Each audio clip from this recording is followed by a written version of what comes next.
સુરત શહેરના ભીમરાડ વિસ્તારમાં ચોંકાવનારી ઘટના બની છે।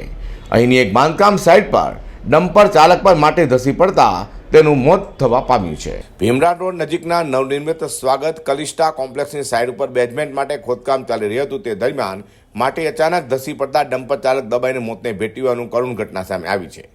પાંડેસરાના ઘનશ્યામનગરમાં રહેતો ડમ્પર ચાલક જીતેન્દ્ર ઉપાધ્યાય પંડિત 1.5 વર્ષથી સુરતમાં ડમ્પર ચાલક તરીકે કામ કરતો હતો। શુક્રવારે બપોરે ભીમરાડ રોડ ઉપર એક નવનિર્મિત ક્લિસ્ટા કોમ્પ્લેક્સના સાઇટ ઉપર બેઝમેન્ટ માટે ખોદકામ ચાલી રહ્યું હતું। જીતેન્દ્ર ખોદકામ બાદ નીકળેલી માટી ભરવા 25 ફૂટ નીચે ટ્રક લઈને ગયો હતો। દરમિયાન અચાનક માટી ધસી પડતા માટી નીચે તે દબાઈ જતા ગંભીર રીતે ઘવાયો હતો।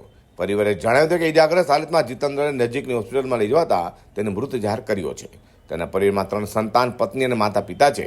ઘટનાની જાણ બાદ પંડિત પરિવાર શોકમાં ગરકાવ થઈ જવા પામ્યો હતો। મિત્રોએ કહ્યું હતું કે નવનિર્મિત કોમ્પ્લેક્સનું કામ 8 મહિનાથી ચાલી રહ્યું હતું ત્યારે ઘટના બનવા પામી છે। અઝર કુરેશી સાથે પ્રકાશવાળા।